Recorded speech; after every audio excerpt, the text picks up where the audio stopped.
Welcome back to the Algebra 2 series. Today I'm working through the second of 3 videos on the parabola as seen in conic sections, and it's in that form that we see here. In the previous video, you may have noted that 2 proofs were written out. The first proof was this one in number 1, where we're talking about x minus h quantity squared is equal to 4a y minus k. However, the proof that I wrote in the last video showed it coming from the origin where the h and the k were 0. So it was a little bit simpler than this one. Notice the difference between form number 1 and form number 2, where the only difference here is that the a value has a negative in front of it, so it's negative 4a, indicating that we're opening down. And you'll notice the difference between 3 and 4 is the same. So we have, in this case, y minus k quantity squared. So in other words, this is opening to the right because the 4a is positive. That's for number 3. And then notice if it's opening to the left, the 4a is negated. This proof was also done. Number 3 was done in the last video, and you may want to just backtrack if you need to see that. Well, today we're going to move along with a couple of examples, and I will actually refer to this page a couple of times. So let's move ahead and take a look at the first example. Graphing this parabola, notice it is in the proper form where x minus 2 is squared, and the number 8 is representing the number 4a.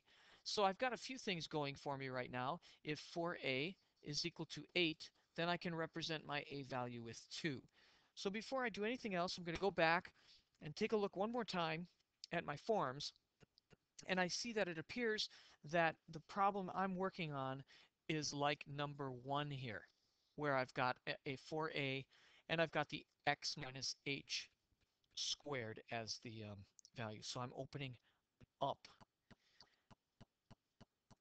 hk is, in this case,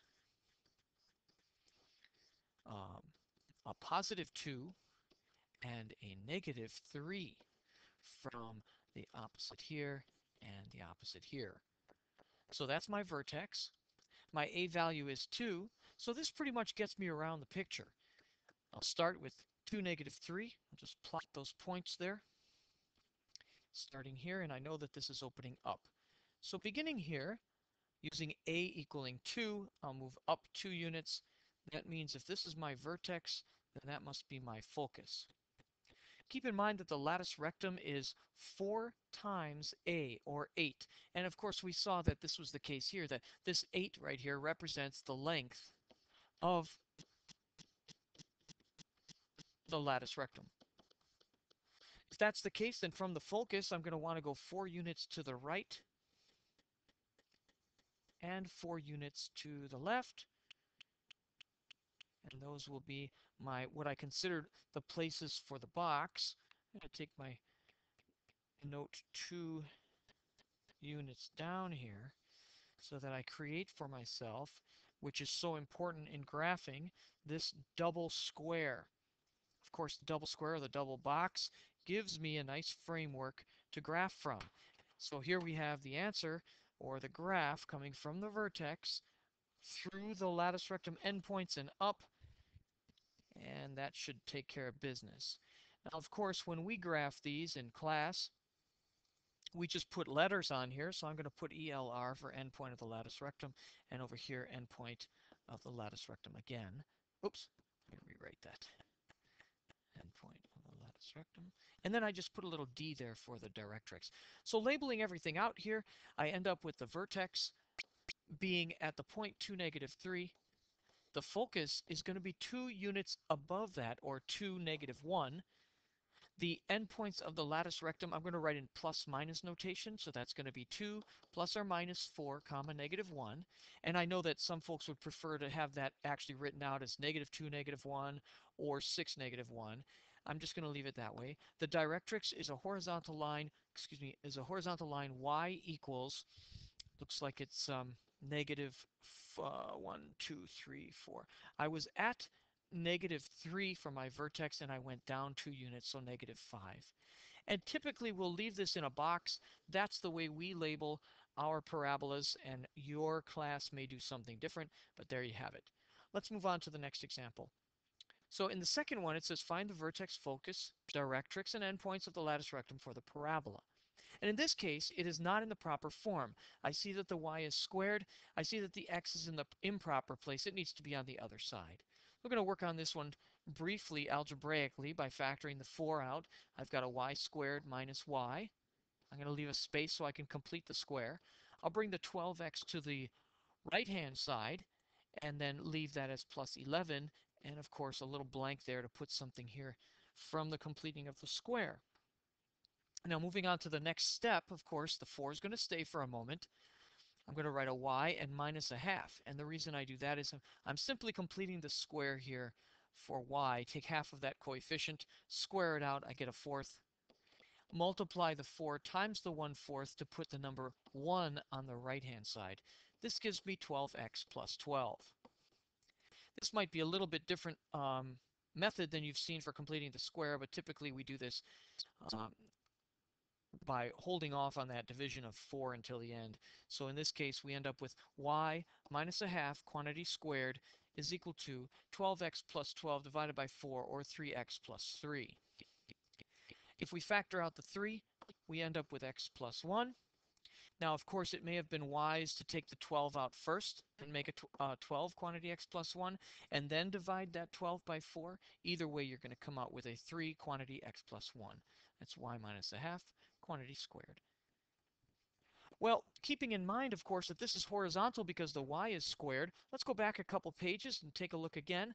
We see that the y is squared and the 4a value is positive. It looks like I'm dealing with number 3 here, which moves my um, focus to the right of the vertex. So here's how I'm going to set this up. I'll start with my vertex, and then I'll move a units to the right to get my focus.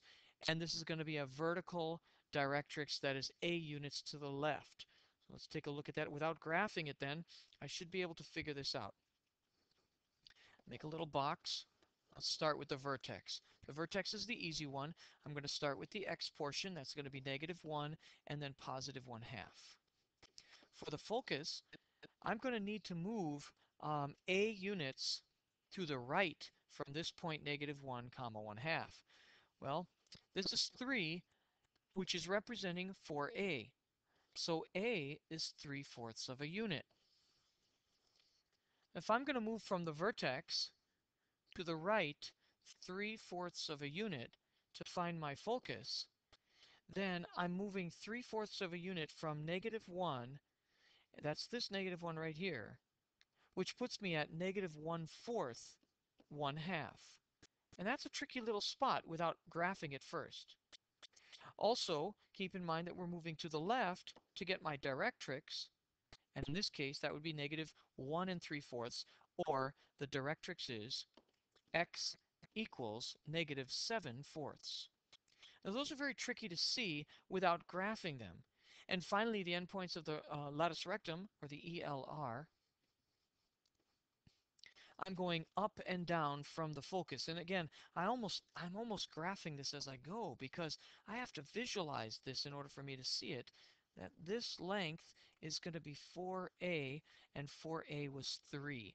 So I'm going to go up and down 3/2 units from the focus. That would be -1/4, comma 1/2 plus or minus 3/2, or half of the 4a value. Now this is the answer, and obviously it would be easier to graph it first. Graphing is always preferred because that way we can see these numbers a lot better. I'm going to try one more of these because this is a very tricky concept. Let me give that one more try. It says graph and label completely. In this case, x is what is squared, so I'll keep the x's to the left and I'll move the y's to the right. So let's do that in this example. I'm going to pull a 3 out. I'm going to be left with x squared minus 4x. And then I'll put a blank here because I'm going to complete the square. I'm moving this 4y and the 4 to the right-hand side, giving me 4y minus 4. And now I'll complete the square. Put a blank in here. This is going to be 3x minus 2 squared. Put a plus 4, and that makes plus 12 as I multiply the 3 times the 4. I may be doing this a little bit fast for you. You can go back and rewind this if you need to. This is 4y plus 8. So in this case, I have 3x minus 2 quantity squared equals 4 times y plus 2. Or in this case, then, as I divide by the 3, x minus 2 quantity squared is equal to 4/3 y plus 2. I've completed the square in order to see what is squared and where. And going back a couple pages, I see then that we're talking about form number 1 once again. I've made a total mess of this page, but here we are at part 1, where x is squared, and it is a positive 4a. If that's the case, we should be able to complete this problem for graphing purposes on the form right there. Let's start then with the vertex. The vertex is going to be at 2, -2. Here it is. I am opening up, which means that in this case, if 4/3 is equal to 4a, then a is equal to 1/3. And that's a tricky a value, but it's all right. I can handle that. I'll go up 1/3 of a unit to get to my focus. I'll go down 1/3 of a unit to get to my directrix. It's going to be kind of tricky looking. Okay, and then here's my box. The ELRs obviously are going to end up, the ELRs will be only 2/3 and 2/3. So here's my focus here. Here's my vertex, my ELR, and my other ELR over here at directrix below. So the focus has to be 1/3 of a unit above the vertex. So 2, -1 2/3, or -5/3. I went up 1/3 from the vertex. That's very tricky. Moving left and right to get the ELRs, I'm going to go 2 ± 2/3, comma, -5/3. That's to get to the ELR. And the directrix has an equation y equals -2, and of course I'm going down 1/3, so -2 and 1/3. And when you write -2 and 1/3, it looks kind of silly as y equals for the equation of a line. So -7/3 is probably the better way to write that, even though it's the same thing. Well, I realize these problems were very difficult, but I just wanted to illustrate a couple of them for you. I will do one more video that will kind of wrap this up and show some ways that we can do some things a little bit more backwards, or maybe throw in a couple of little twists. Hope you enjoyed this video.